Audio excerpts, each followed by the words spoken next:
Hello and welcome back, everyone, to Legacy of the Duelist on Rocket Rabbit Commentaries. And in this episode, we're continuing on with the Vrain storyline as we go into what I think is the start of Season 2 for Vrains. After a Playmaker has successfully taken down Akira, well, Varys starts showing up all over the place. Now we're playing as Varys. Yes, Varys and his rocket deck. I wish I knew how the fuck to play Dragon Link. I really do, because this deck is fucking amazing, but I got no idea how the fuck to play this.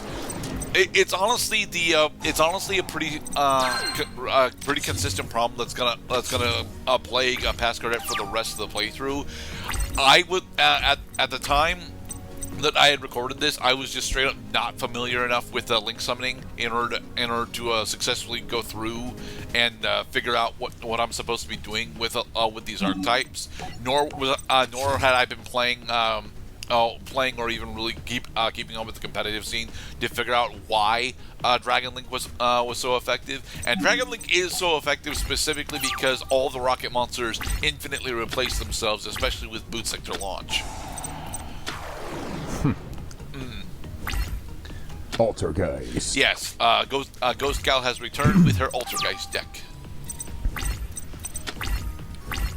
All this breaking power, but nothing to break. Ooh, Topologic Bomber Dragon. He is actually relevant in the meta right now. Waha. Twin Triangle Dragon.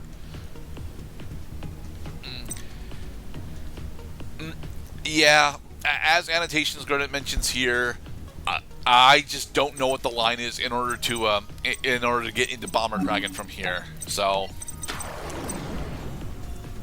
right, because they don't want us to get into just any extra deck monster. They want us to figure out, like, okay, this guy looks really derp, but how do I get into him? Yeah, I know that I'm very specifically not supposed to go into Triangle Dragon without at least something in the graveyard in order to bring back. So I'm trying to avoid that right now. Old Man Dragon. Nice. Old man, look at my life. I'm a lot like you were.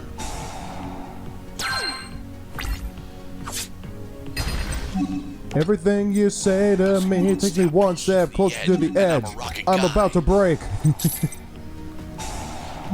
Keep the Shrine effect in order to special summon it. Then Master Dragon effect in order to special summon another Master Dragon. Oh, okay. You can do that. You're giving him another target, but you can do that. Yes, the reason why we're giving him another target is so that we can actually go into...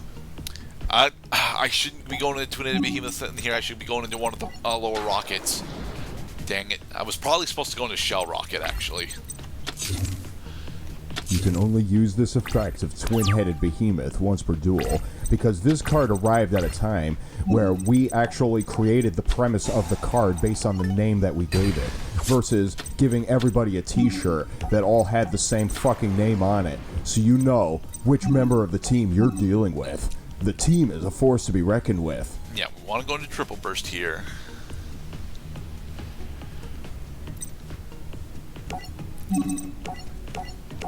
And then use Triple Burst in order to run over one of his breakers. One of her breakers, rather.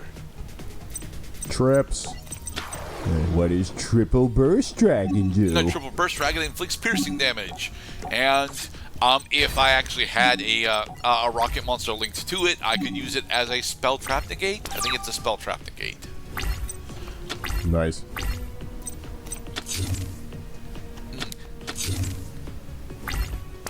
So now I can bring out Magna Rocket Dragon in order to actually set up my. Ooh, that's right. I can also go into Bomber from here. I can't trigger Bomber is the problem. Bomber Dragon. So I'm pretty sure I just want to go. Okay, so I'm bringing out Anthus Rocket in order to go into Bomber now. Dang it! I'm definitely not supposed to go into Bomber here because I don't have a way of triggering it right now. Yeah. Oh well. Linking and thinking.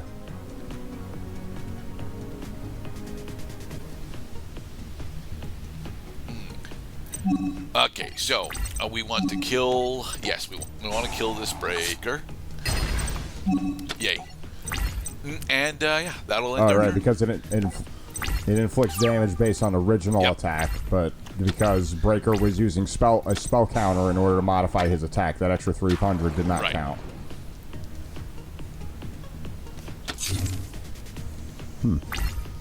Well, fancy that. The opponent was actually able to continue having a more powerful Breaker on the field with good reason, because she didn't have any targets for Breaker's ability to destroy spell and trap cards. So from here, yeah, we're going to set Shell Rocket because we're going to lose our Topologic Bomber Dragon. Oh! She decided not to bounce our Bomber Dragon. Yay! Foolishness. Okay.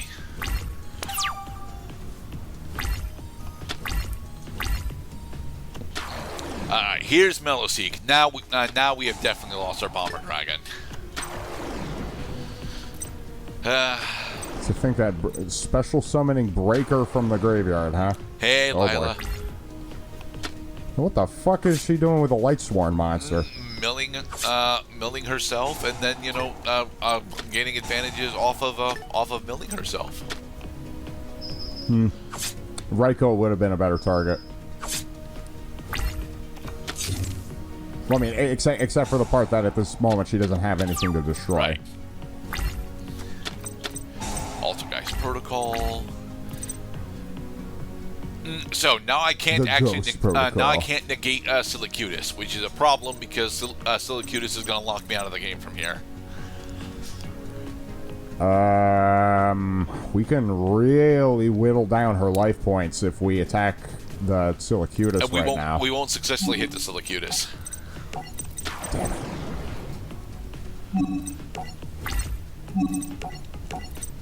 And smack. Silicutus effect, bouncing protocol in order to return our monster. We're dead. Yeah, we're dead. Oh, well. Looks like we'll just have to try again. She goes into Hestia. After she's done flaunting her sass. Well, she is... No. She actually has enough damage. She has enough damage on board right now in order to kill us. She already had enough damage on board. She's freaking meandering to the point. Like, just kill me. You got it. I don't have Battle Fader. Honestly, Battle Fader is not actually all that bad of a card even in the modern day. The issue that the Battle Fader ends up running into is the fact that just ending your opponent's battle phase usually means you're still going to die.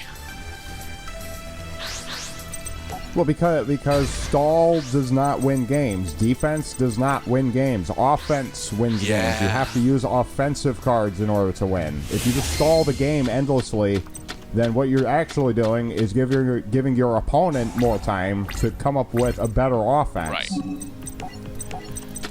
Just kill the fucking dude. He's right there. Kill him. What are you waiting for? The UFO turtle.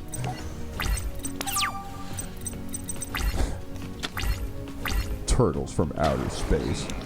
So she's gonna use Lila's effect. Nope, he's gonna attack me. Okay. UFO turtle effect. Enter to go into Solar Flare Dragon. Yes.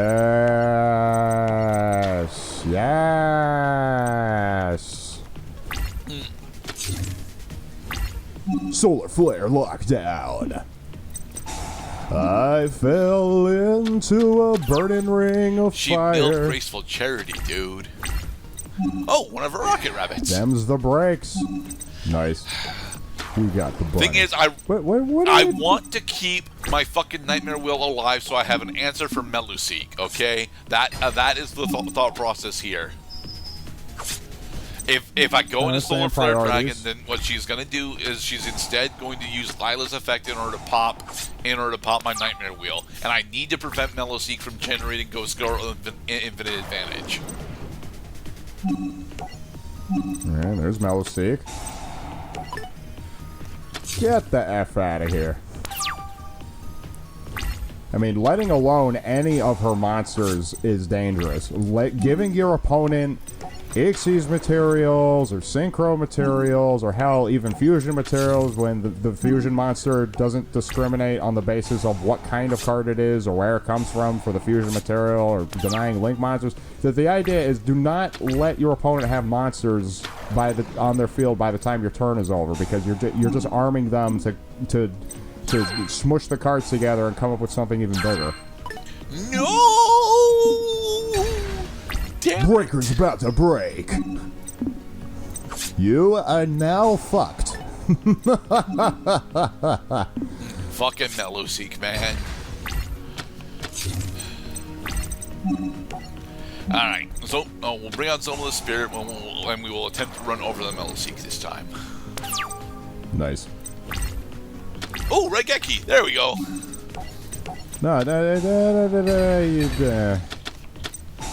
Meloseek effective grab, multi-faker. See, you just set her up to fill her field again. Or... Okay, so she's down to... Oh, right, because we have a... We have a rank 4 Xyz monster called Akira Cowboy, Mr. Cloud. Oh, so we can just end the game right here. Beautiful. Fucking love Cowboy. Because I forgot Zoma the Spirit actually has level stars attached to it. It's just that the effect of the card has to describe how many level stars it has. Cowboy for game is still one of my fucking favorite plays. I understand that it's effectively just Ukazi, but it's better than Ukazi because it lives in the extra deck. Yeah, I miss Ukazi. I just want to burn your house down. No. Oh, the reason why we're actually scanning back is because I'm trying to figure out if I'm actually close to the end of this session or not, and we actually are close to the end of this recording session, but we're not quite there. So, are you ready for us? Are you ready for us to meet one of the secondary villains of season 2, Mr. Cloud? I bet I'm gonna love this. You might love this because this guy is named Spectre, and he is playing Arrow Mages.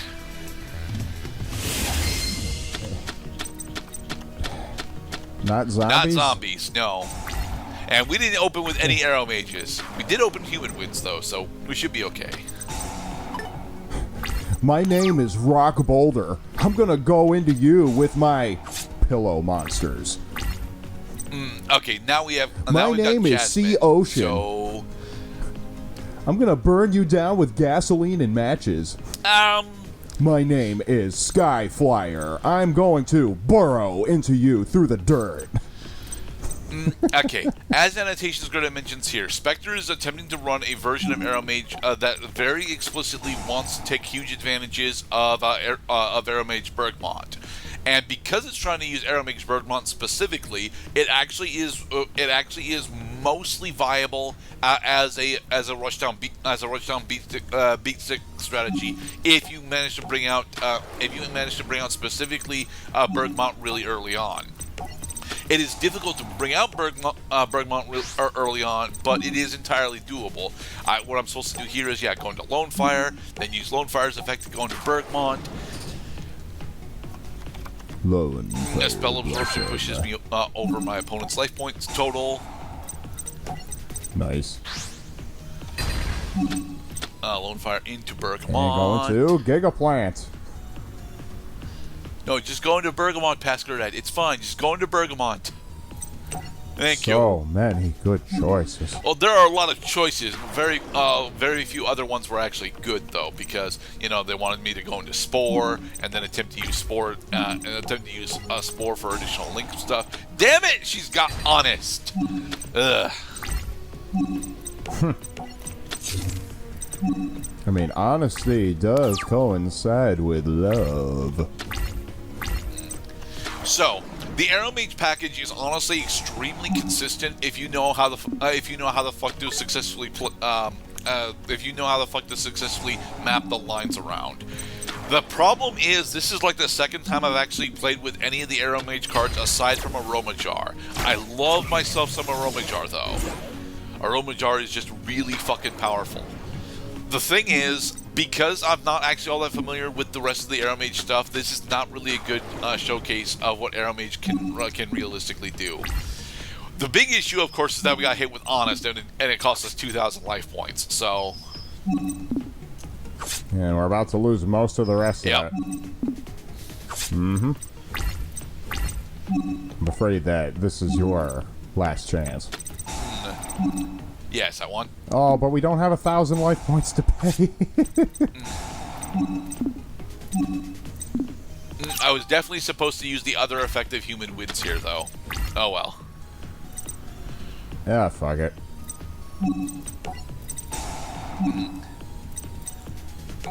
Well, I mean, I'm glad that now we're at that point of the game as many games get to this point, because games are supposed to get harder as you continue playing the game, that now it's very typically taking us more than one try to take out the opponent. So, bottom bow baboon, and unfortunately it's no longer our standby phase, so we can't activate Golden Ladybug. Oh well. Yes, activate human wins in order to gain 500 life points. Choice 2. And then what we could do is pay 1,000 life points in order to immediately lose the game. But, oh well. Oh, yeah. Right, because now we have the life points that we can lose. I'm a baboon. I live in a tree. Yes, bow baboon I'm effect. Bow Baboon. I am a tree. And a baboon. Yes. Put Golden Ladybug at the bottom of our deck.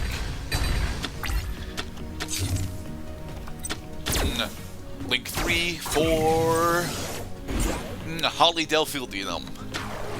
Sorry, a Trickstar, Delphidium. The Trickstar Link monsters are all very confusing to me, so... Like, I know the English language. Like, the word is pronounced how it's spelled. Where the fuck are they coming up with these words? Delphidium? From the Compendium of Fiends. I mean... Infiltrating as a fairy. I mean, that's almost where it's from, after all. DD Sprite. Look at this cute little Active bastard. human wins to gain 500. And in the next episode, God damn it, creature swap! We will actually take down. Can I just we die, will actually please? take down Blue Angel.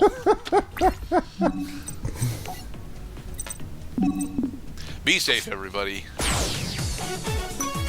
Boo. It's alright. I had Rose Lover in my hand for the entire game, and I couldn't get her into the graveyard safely. Yeah.